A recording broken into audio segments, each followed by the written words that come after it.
Hay mentiras que se construyen como casas, ladrillo sobre ladrillo, pequeñas omisiones que luego se pintan con la urgencia de no ser descubiertas.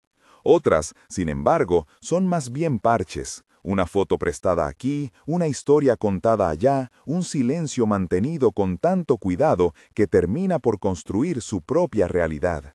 La mentira que sostenía la novia era de ambas clases, trabajada con manos temerosas y embellecida para que los demás no advirtieran las costuras. La madre lo comprendió y sin embargo no podía decidir entre reproche y resguardo. Había además una historia propia que ardía bajo su intuición. La suya, una espera larga y alimentada por deseos familiares, noches de compañerismo con amigas que hablaban de nietos como quien enumera regalos futuros. Esa historia la había hecho compás y brújula durante años.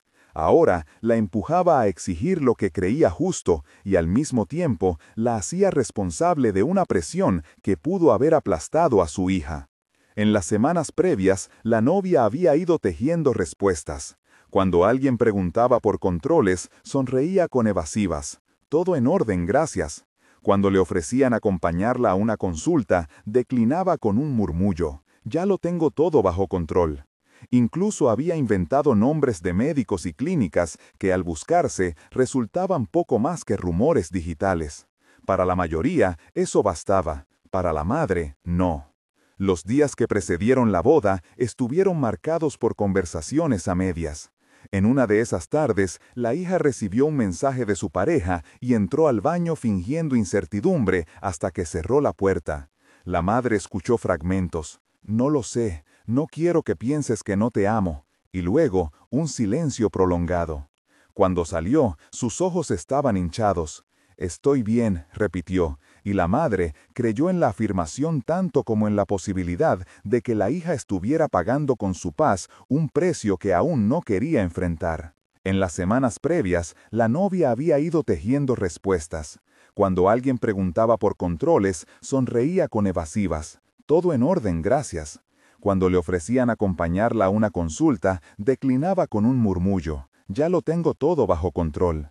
Incluso había inventado nombres de médicos y clínicas que al buscarse resultaban poco más que rumores digitales. Para la mayoría, eso bastaba. Para la madre, no. Los días que precedieron la boda estuvieron marcados por conversaciones a medias. En una de esas tardes, la hija recibió un mensaje de su pareja y entró al baño fingiendo incertidumbre hasta que cerró la puerta. La madre escuchó fragmentos. No lo sé, no quiero que pienses que no te amo. Y luego, un silencio prolongado. Cuando salió, sus ojos estaban hinchados. Estoy bien, repitió, y la madre creyó en la afirmación tanto como en la posibilidad de que la hija estuviera pagando con su paz un precio que aún no quería enfrentar. En el vecindario, los rumores comenzaron a aparecer como hojas arrastradas por el viento. ¿Has visto? Se van a casar y viene un bebé. La mujer sentía la mirada de los vecinos como si fueran lámparas encendidas sobre una escena delicada. La presión social no había nacido de la nada, la había alimentado la propia familia, sin mala fe, con comentarios bien intencionados. Un nieto traerá alegría, le decían en almuerzos y llamadas. La madre, que lo había dicho también en ocasiones, empezó a reconocer su voz en esos deseos colectivos. Era difícil sostener, con honestidad, la línea entre apoyar y empujar. La mañana de la boda, en casa, el aire olía a maquillaje y a café recién hecho. La novia se movía entre telas y asistentes como si cada paso tuviera un propósito concreto. Perfección, máscara de normalidad. Los dedos eran rápidos con los cierres, las manos tenían la seguridad de quien ha practicado actos públicos de actuación. En la sala contigua, la madre miraba el tiempo pasar. Tenía en la mano una servilleta con una nota. Si algo no cuadra, confía en tu intuición, había escrito. No sabía bien para quién. Más que para ella, la nota parecía dirigida a una madre antigua que aún cogía coraje para interrumpir lo que creía injusto. La madre había intentado, en privado, abordar el tema. Habló con la hija en voz baja, en un tono que intentó balancear firmeza y cuidado. Hija, dijo, si hay algo que no está bien, puedes decírmelo. La hija había sonreído con una fragilidad que rompía por dentro a quien la miraba. «No quiero herir a nadie», respondió. Esa frase había sido la elección final. No herir a nadie, a una costa de sostener una falsedad que, si se descubría, heriría a todos. La iglesia se preparaba para la entrada. Los músicos afinaban las notas, el fabricante del vestido dio los últimos toques, los padrinos repasaban las posiciones. El novio, de pie junto al altar, sonreía con la esperanza intacta, ajeno a las costuras que el acontecimiento escondía. Era un hombre que creía en verdades sencillas y en promesas cumplidas. Tenía planes, expectativas, y en su semblante se leía confianza. La confianza de quien ha sido respetado en confianza.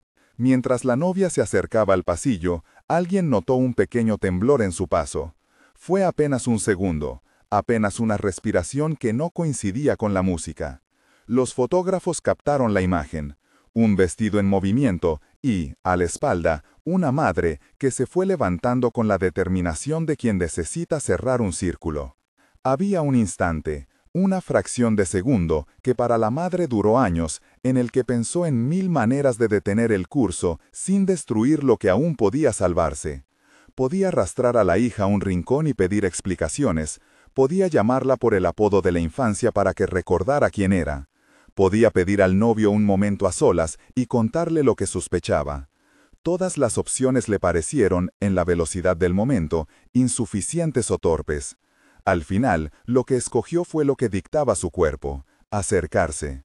Los pasos de la madre no produjeron sonido en la capilla. La gravedad de sus movimientos fue suficiente para imponer silencio.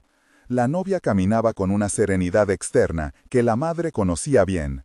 Era la serenidad de quien ha aprendido a sostener máscaras. Cuando llegaron a la mitad del pasillo, la mujer se adelantó, notando cómo la tela del vestido se movía y cómo la cara de la hija contenía todo un teatro de emociones.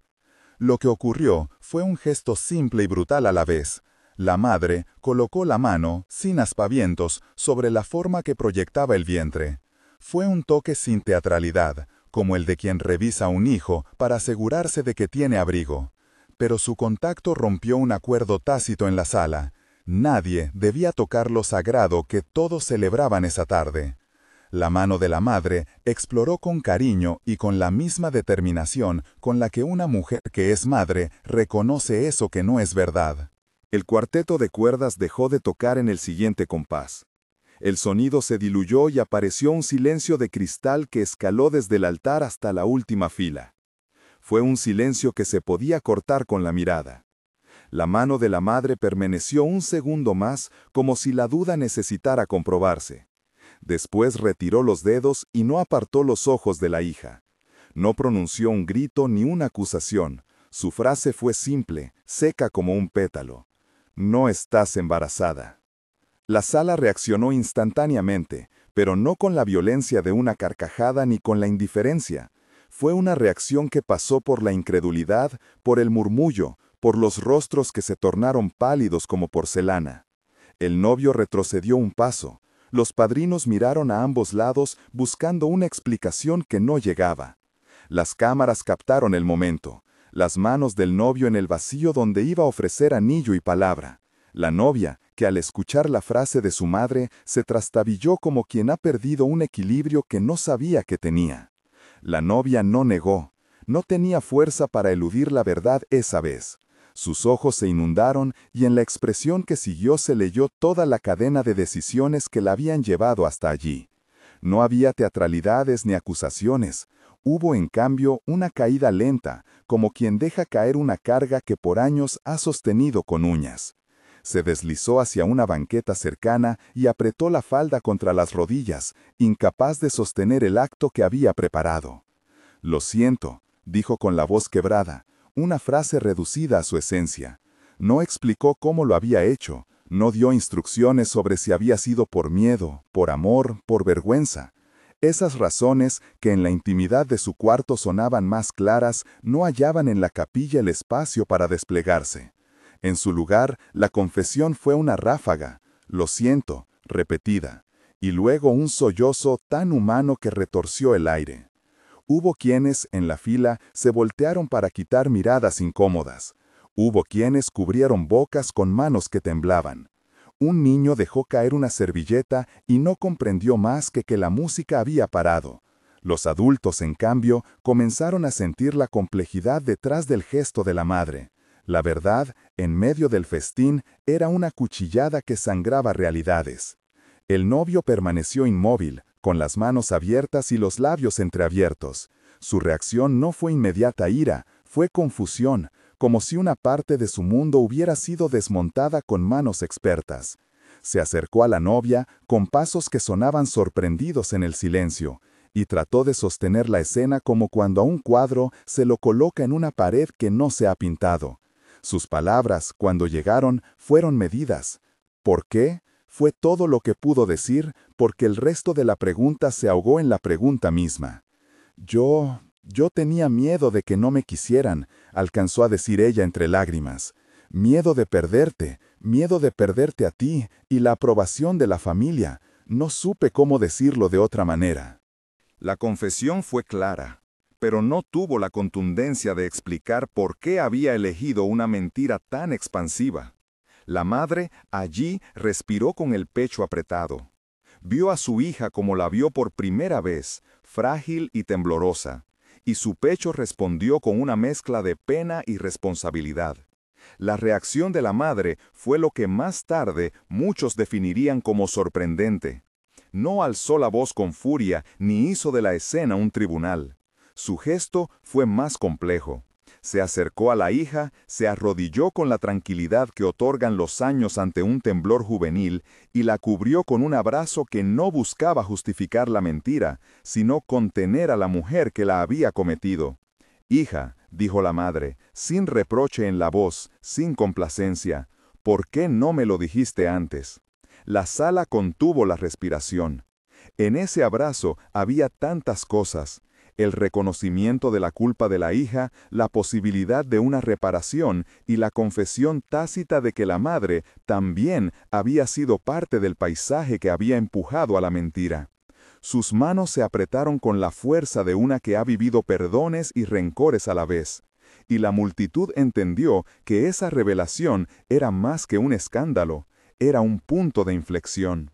«Yo empujé», murmuró la madre, hablando no como una acusadora, sino como quien asume la porción de verdad que le toca.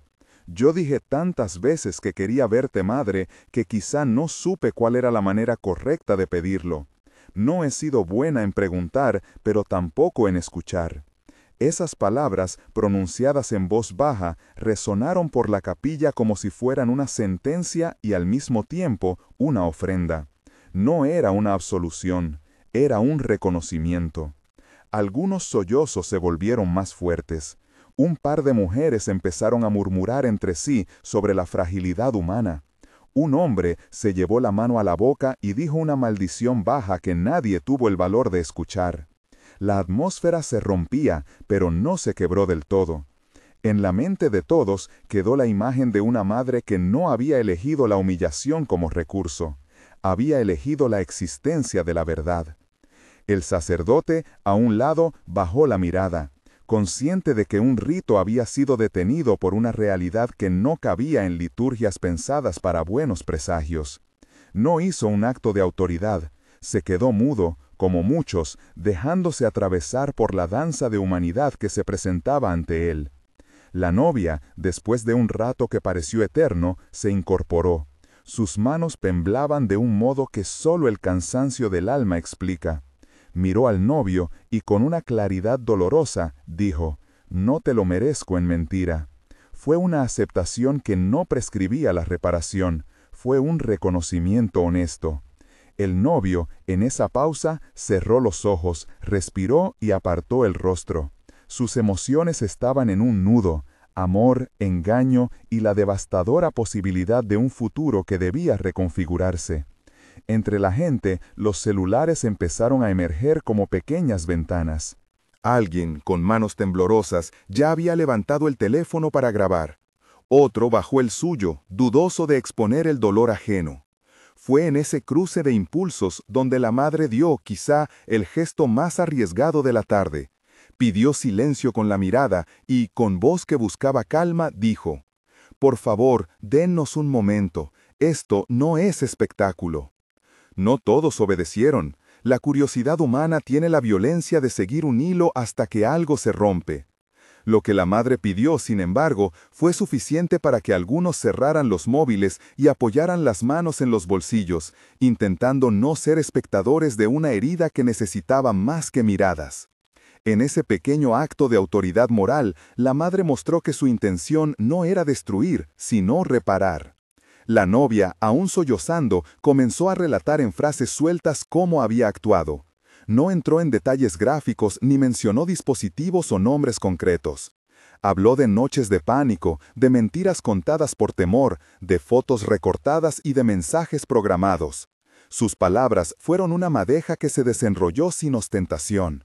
No buscaba justificar, buscaba ser vista sin el telón que ella misma levantó.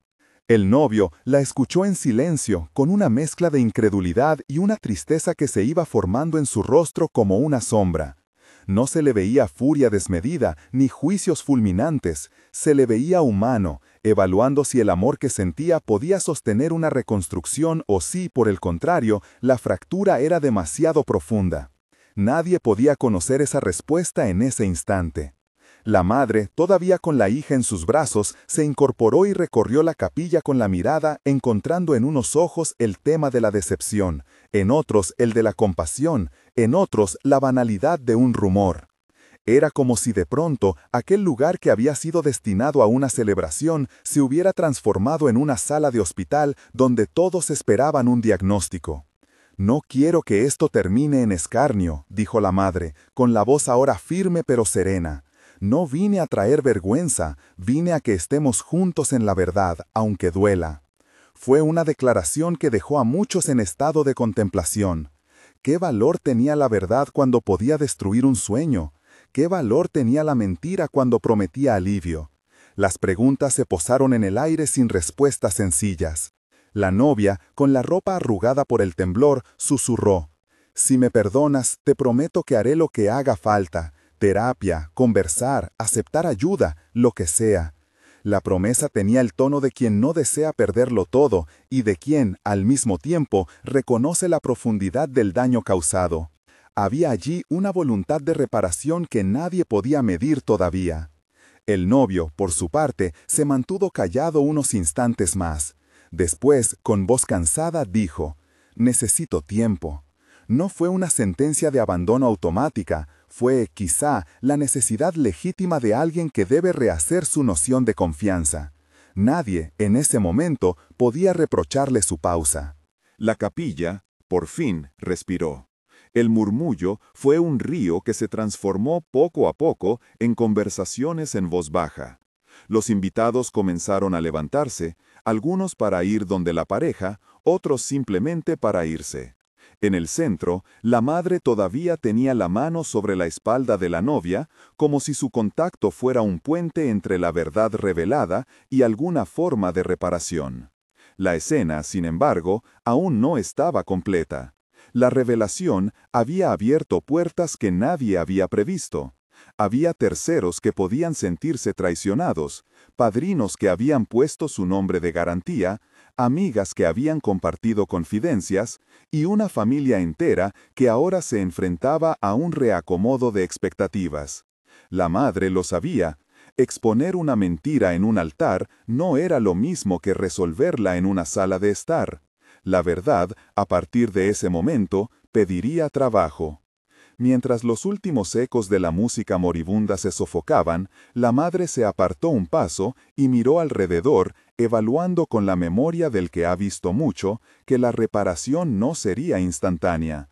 Sabía que había que poner límites para proteger a la hija de la humillación, pero también que había que permitir que el novio y la familia expresaran su dolor. En su mano quedó la sensación del gesto. Había tocado la falsedad para traer a la luz la verdad. La pregunta que quedó flotando era qué harían ahora con ella. La novia se dejó caer en los brazos de la madre y contó, con voz trémula, fragmentos que la hacían humana. Noches buscando cómo sostener una mentira, mensajes escondidos, el gesto de colocar un relleno para que la silueta engañara. No habló de tecnologías o trucos, habló de motivos, miedo, soledad, la búsqueda de un refugio que no sabía pedir de otra forma. Cada palabra era una apuesta por la honestidad tardía. En la primera fila, alguien susurró, ¿y la familia? ¿Y los planes? La pregunta fue recibida como un eco incómodo. Lo que antes era un asunto privado, ahora se había convertido en cuestión pública, y con ello las consecuencias se multiplicaban. La madre, consciente de la magnitud, respiró hondo y con una voz que no pedía aplausos ni compasión, afirmó: «Vamos a pensar en cómo acompañar a todos. Esto necesita cuidado, no juicios». Fue una intención que surgió más de la responsabilidad que del heroísmo. En ese punto, la escena quedó suspendida. La verdad había estallado. Las primeras lágrimas habían caído. Y el futuro comenzaba a reescribirse en un borrador tembloroso. Quedaban, sin embargo, preguntas sin contestar. ¿Qué haría el novio? ¿Cómo reaccionarían los invitados en los días siguientes? ¿De qué manera se reorganizaría la familia? La madre lo sabía. La verdad había abierto una grieta, y de esa grieta solo se saldría con trabajo, paciencia y, sobre todo, una disposición genuina a reparar. Mientras algunos salían de la capilla, conversando en voz baja como si tuvieran que acomodar su incredulidad entre los pliegues de la cotidianidad, la madre sostuvo a su hija y dejó que el peso de la tarde se asentara en los hombros de ambas. No prometió milagros ni soluciones inmediatas. Su única certeza era que la honestidad, aunque dolorosa, podía ser la primera piedra de un camino hacia la reconciliación. Y en esa certeza, aunque mínima, había una rendija de esperanza. La novia levantó la vista por un instante, y con la mirada anegada pero cierta, preguntó: «¿Y ahora qué hacemos?». El silencio que siguió fue pesado pero no vacío. Contenía la promesa de decisiones que tendrían que tomarse con cuidado. La madre, sin soltarla, respondió con una calma que parecía inventada en el acto: «Lo primero es detener esto aquí. No quiero que esto se convierta en espectáculo. Hablemos en casa, en privado, y luego veremos cómo acompañamos a quien lo necesite». Fue una respuesta que ofrecía dirección sin prescribir soluciones. En algunos ojos de la capilla, esa dirección pareció suficiente, en otros, insuficiente. Afuera, el sol seguía igual, la vida ajena continuaba con sus pasos, pero dentro de esa capilla, algo había cambiado para siempre. Una verdad había sido traída a la superficie, y con ella, el deber de reconstruir se presentaba sin atajos. La historia por ahora se quedaba en ese punto de transición, la verdad revelada, la herida abierta, la promesa de trabajar por sanarla. La jornada no había terminado.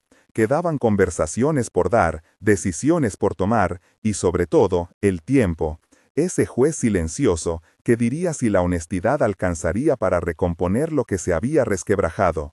La madre, con la niña que había criado, aún entre sus brazos, sintió que la noche por delante sería larga, y que el trabajo para recomponer lo roto apenas comenzaba. La noche que siguió a la capilla fue larga en la casa donde la madre y la novia se refugiaron. Afuera, la calle dormía con la indiferencia de siempre, pero adentro, las luces quedaban encendidas como faros que ya no sabían a quién guiar. La madre preparó un té con manos que no temblaban tanto como el corazón. Colocó 2 tazas sobre la mesa pequeña de la cocina y se sentó frente a la hija, como si la habitación fuera una isla donde desfilarían, una a una, las palabras que no pudieron pronunciar entre flores y música. «No tengo respuestas», dijo la madre, rompiendo un silencio que pesaba igual que la tela del vestido arrugado en la habitación contigua. «Solo sé que no quería verte así, atrapada por algo que no es tuyo». Sus dedos buscaron los de la hija y los sostuvieron con firmeza. No era una reprimenda, era un intento de sostener a la mujer que había criado y que esa tarde se había mostrado al límite de sí misma. La novia lloró como se lloran las cosas que llevan años en el cuerpo. No habló de técnicas ni de engaños, explicó, con frases partidas, de dónde vino esa necesidad. «Cuando era chica, siempre imaginé que si no tenía hijos me faltaría algo. Escuché tantas veces que debía dar continuidad a la familia, que mi valor estaba en lo que podía ofrecer, y pensé que si no lo hacía pronto, perdería algo que quizá no recupero. Respiró. No supe pedir ayuda. Pensé que mentir era más fácil que enfrentar esa voz. Me equivoqué, y lo siento. La madre escuchó sin interrumpir.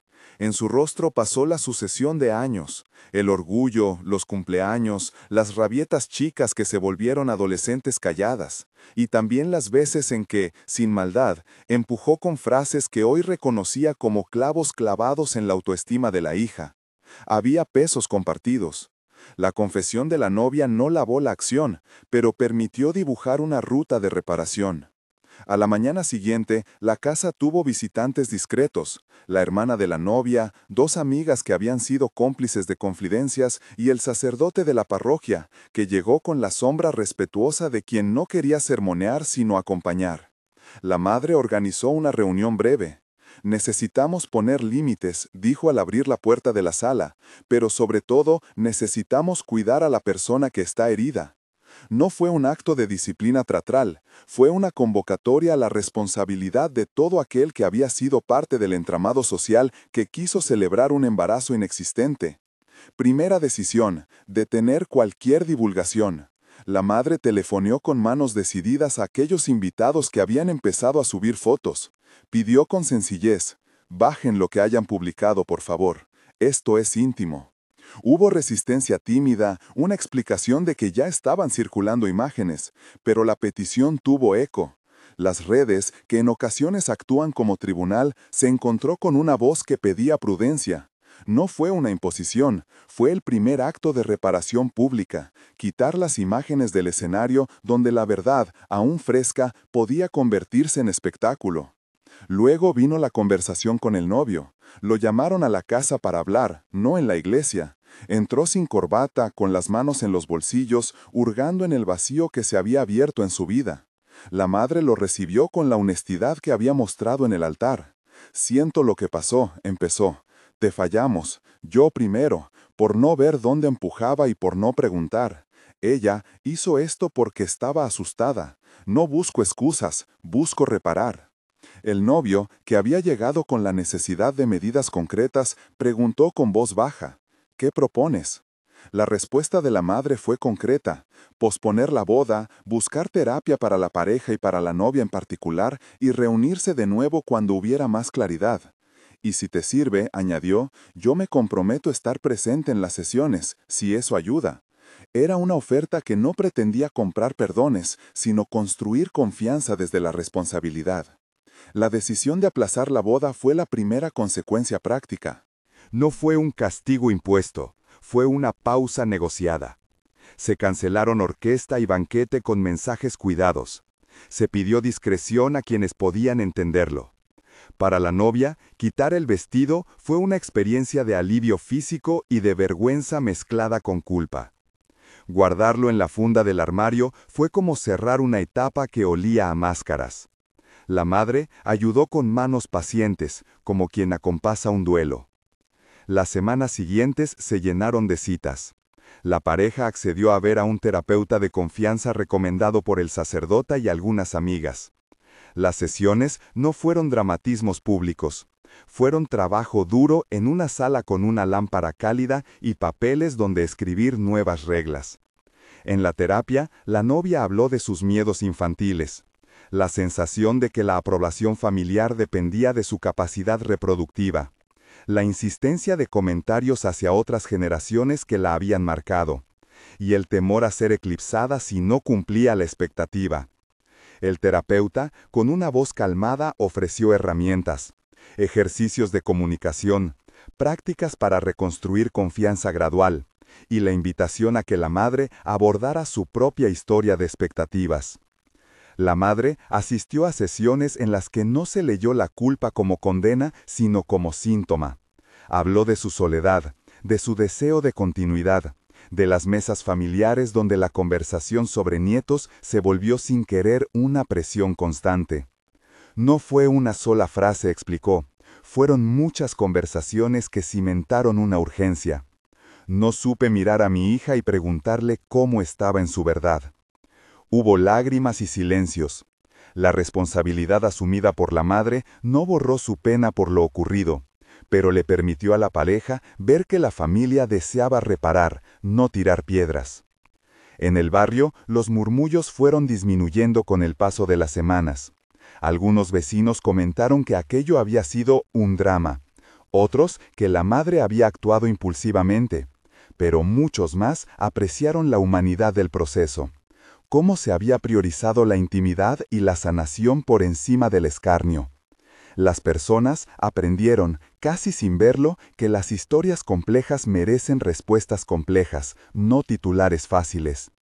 El novio, por su parte, se mostró sensible a la posibilidad de reconstrucción, pero no apresuró su corazón. «Yo quiero creer», dijo en una sesión, «pero necesito pruebas de que lo que vino después no es solo un arrepentimiento teatral. Necesito tiempo, gestos concretos y que ella entienda el alcance de lo que hizo». Esa honestidad fue sufrida por la madre y por la novia, pero fue también el marco en el que la terapia pudo operar. No hubo demandas de perdón inmediato, sino símbolos de confianza que se pudieron restituir paso a paso. Una mañana, la madre propuso algo que muchos en la familia no habían previsto: abrir la posibilidad de la adopción como acto de amor y vida futura. No lo dijo con fanfarria, lo planteó con calma. Si lo que queremos es dar amor a un niño, hay caminos que no requieren biología, explicó, recordando la charla que había tenido con una vecina que había adoptado años atrás. La propuesta funcionó como una puerta entreabierta en la que la pareja pudo asomarse sin la presión de decidir de inmediato. Fue, ante todo, una señal de que el deseo de ser abuelos o padres no podía mantenerse como un ultimátum. Había que transformarlo en proyecto compartido. Las pláticas sobre adopción se hicieron con la madurez de quienes aprenden a separar el anhelo personal del bienestar de un niño potencial. Visitaron una organización local que orientaba a familias, asistieron a una charla informativa y vieron el proceso legal con ojos prácticos. Lo que encontraron fue algo que irritaba y sanaba al mismo tiempo. La adopción es un camino largo que exige transparencia, estabilidad y compromiso. En la sala de espera de la organización, mientras esperaban la charla, la novia tomó la mano del novio y dijo: «Si decidimos esto, lo haremos siendo honestos desde el primer día». Él respondió con un apretón que era promesa y condición a la vez. La conversación no se volvió una solución inmediata, fue un punto más en la hoja donde la pareja reconstruía su proyecto de vida. Hubo, inevitablemente, días de recaída. La novia, en una tarde lluviosa, se encontró frente al espejo preguntándose si era recuperable sin pagar un precio que la dejara vacía. Sufrió ataques de ansiedad que la llevaron a buscar ayuda médica general para calmar la respiración y a profundizar en terapias que trabajaban la autoimagen. Aprendió a nombrar sus impulsos antes de actuar, a llamar a alguien cuando la soledad la invistiera, a escribir cartas que jamás envió para ordenar pensamientos. Fueron tareas prosaicas que exigían constancia. La madre, en su transformación, hizo gestos que parecían pequeños pero que fueron eficaces. Empezó a invitar a la novia a almuerzos donde no se hablara de hijos, a quedarse en silencio cuando la nieta imaginaria afloraba en alguna conversación, a celebrar otros logros con entusiasmo palpable.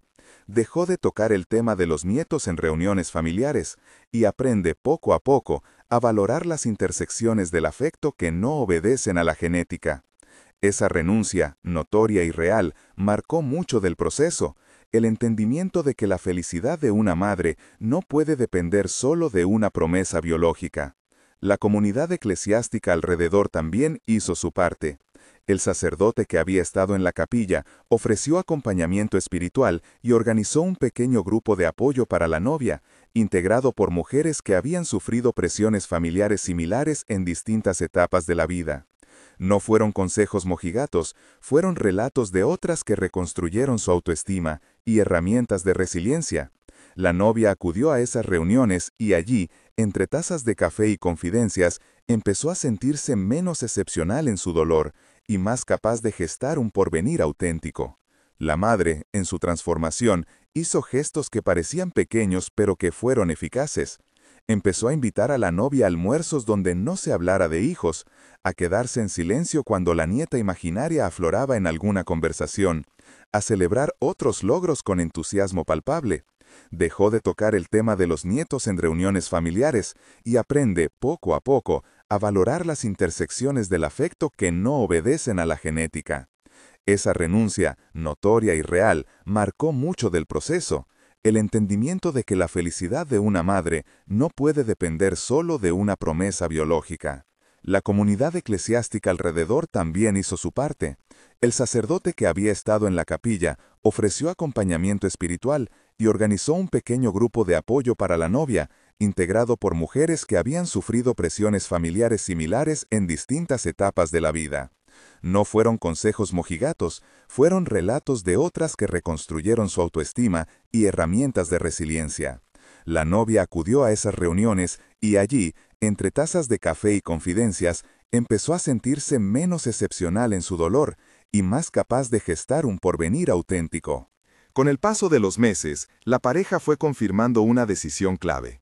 No cancelar la posibilidad de estar juntos, pero decidir cuándo. Acordaron que la boda no sería en la fecha original. En su lugar, hicieron una ceremonia íntima con 3 propósitos: reconocer la verdad, pedir perdón y marcar un nuevo comienzo cuando estuvieran listos. No fue un rito improvisado, fue una pequeña celebración de reconstrucción donde familiares cercanos y amigos verdaderos fueron testigos de un compromiso que había aprendido la lección del daño y quería hacer algo distinto. El proceso de reparación incluyó actos simbólicos.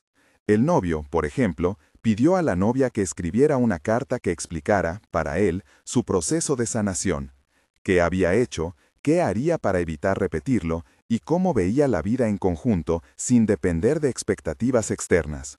No fue un inventario castigador, fue un ejercicio de honestidad que sirvió como brújula para ambos. La novia escribió con sinceridad, sin maquillajes, y entregó la carta. En la lectura, ambos lloraron y también rieron, porque encontraron en la transparencia una forma de intimidad que antes no supieron cultivar. En ese tiempo, la madre siguió siendo puente, y a veces sujeto de confrontación. No todas las conversaciones fueron suaves. Hubo momentos en que la novia, aún frágil, volcó en ella rabia por lo que había sentido durante años, la presión, los silencios cómplices, las expectativas. La madre escuchó, perdió la compostura en algunos instantes, se defendió, pero volvió siempre a la mesa del diálogo. Lo que podía haber sido un quiebre definitivo se transformó en desarrollo. Cada conflicto fue una oportunidad para poner en palabras lo que antes solo había sido gesto o suposición. La presencia del novio en esa dinámica fue cambiante. A veces se mostraba distante, a veces cercano. Un día, después de una sesión de terapia, dijo a la madre: «No pido que se haga justicia sobre lo que pasó, pido que lo que venga sea honesto». Esa frase fue una demanda razonable y también una invitación que la madre aceptó con humildad. Se ofreció a acompañar a la pareja a sesiones, a revisar con ellos las decisiones y a no aparecer como juez sino como sostén. La semana en que iniciaron los trámites informativos para la adopción fue particularmente significativa. Fueron juntos a una charla sobre buenas prácticas en el acogimiento y la adopción. Escucharon a trabajadores sociales hablar de tiempos, requisitos y realidades. Al salir, la novia confesó que la idea de abrir su hogar a un niño distinto a la fantasía que había fabricado le parecía ahora más real, más ética y menos una solución a su vacío. «Si vamos a ser familia», dijo, «quiero que sea por amor, no por deuda». El novio asintió y la madre, desde atrás, sintió que aquel anhelo antiguo se transformaba en una posibilidad que podía honrar otra forma de linaje. El escándalo mediático, que por un momento amenazó con recrudecer, se fue apagando. Hubo notas sensacionalistas los primeros días, pero la familia solicitó privacidad con firmeza y, sobre todo, actuó con transparencia donde era necesario. Explicaciones breves, disculpas públicas cuando correspondía y, más que todo, una serie de hechos que mostraban disposición a reparar. La comunidad, que al principio fue fértil en juicios, terminó reconociendo que el episodio desnudó problemas sociales mayores. la manera en que las expectativas familiares pueden ser hierro en el que se forjan decisiones desesperadas. Meses después de la capilla, llegó la tarde en que el novio regresó a la casa familiar sin intención de guillotinar recuerdos, sino con el propósito de hablar de futuro. Tenían ante sí un horizonte que ya no estaba pegado a la urgencia de una fecha ni a la necesidad de cumplir un guión social. «Quiero casarme contigo», dijo con voz serena, «pero quiero que lo hagamos por lo que hemos trabajado, por lo que hemos aprendido. Quiero una boda que nazca de lo que somos ahora, con pasos pequeños y con promesas que podamos sostener». La novia, apretando la mano de su madre, respondió con lágrimas que no eran siempre de dolor. Había también alivio y gratitud por haber encontrado un lugar donde volver a levantarse. La decisión fue sencilla en su forma. Prometieron que celebrarían una boda íntima, con pocas personas, en un jardín pequeño donde la noche sería amiga y no escenario. No fue un acto de derrota, fue la victoria de una honestidad restaurada.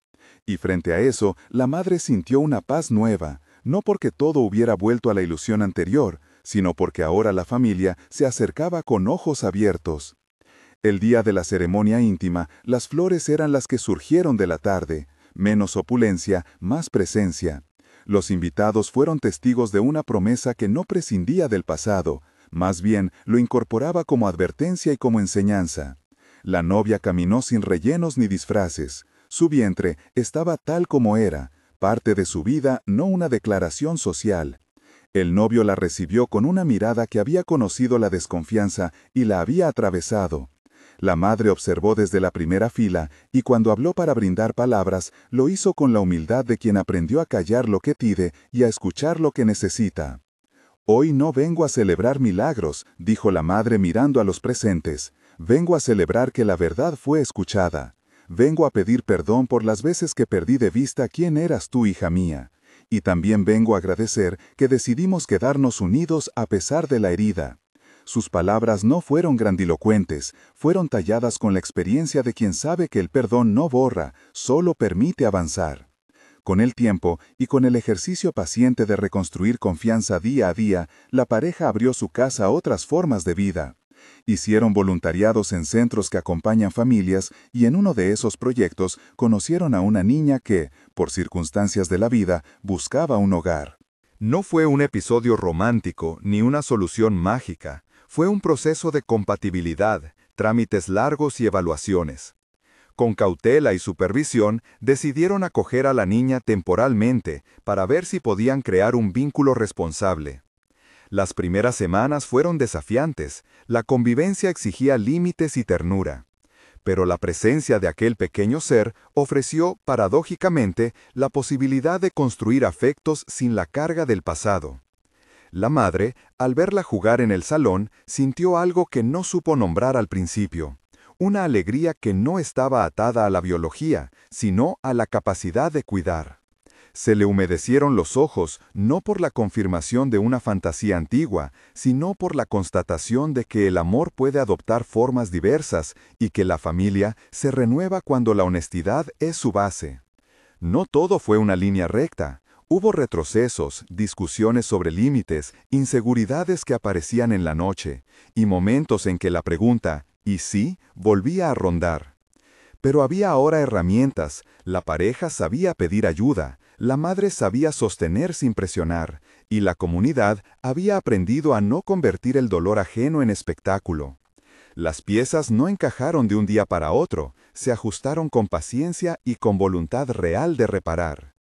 El acto final no fue una escena espectacular, sino una costura cotidiana. La novia se sentó junto a la madre una tarde de otoño y abrió un cuaderno donde, desde la noche del escándalo, había ido escribiendo lo que aprendía. Leyó en voz alta algunos fragmentos, confesiones, solicitudes de perdón, listados de cambios prácticos. La madre, escuchando, dejó que la voz de la hija la atravesara. «Gracias por no haberme empujado a perderlo todo», finalizó la novia. «Gracias por quedarte en la reparación», respondió la madre, y en esas dos frases se cerró una etapa que no borraba lo ocurrido, pero sí lo transformaba. La historia dejó una huella en la familia extensa y en el vecindario. Aprendieron que la verdad, cuando es sacada a la luz con responsabilidad, puede ser dolorosa y al mismo tiempo sanadora. Aprendieron que la presión social puede empujar a decisiones equivocadas y que, frente a eso, el acompañamiento compasivo es más efectivo que la condena. Aprendieron también que la madre, con su gesto en la capilla, eligió un riesgo que no buscaba humillar sino proteger. Su reacción sorprendió, porque implicó también asumir culpa y ofrecer reparación, no venganza. Meses después, en una tarde de celebración íntima en la que la pareja reafirmó su compromiso ante pocos, la madre sostuvo las manos de ambos y dijo: «No busco nietos por vanidad, busco la felicidad de mi hija, y hoy, pudiendo elegir, prefiero su paz a cualquier promesa que no nazca del amor sincero». Las palabras resonaron con una calma que parecía ganada a pulso. En la coda de esta historia hay una lección que no se presenta como dogma. La verdad duele, pero permite recomponer. El engaño, aunque explicable por miedos comprensibles, no es camino. La reparación exige humildad, acciones concretas y tiempo. La posibilidad de adopción, el recurso a terapia y, sobre todo, la disposición a escuchar se convirtieron en herramientas necesarias para que la familia se sostuviera sin convertir la falta en desprecio. La madre al final aceptó que su dicha no depende de un nieto biológico, sino de la salud emocional de quienes la rodean. Si esta historia te tocó, comparte y comenta qué crees que salvó a esta familia. ¿La verdad que dolió y unió? ¿La humildad de pedir perdón o la paciencia para reconstruir? Tu opinión puede abrir diálogo y quizá ayudar a alguien que atraviesa un silencio parecido.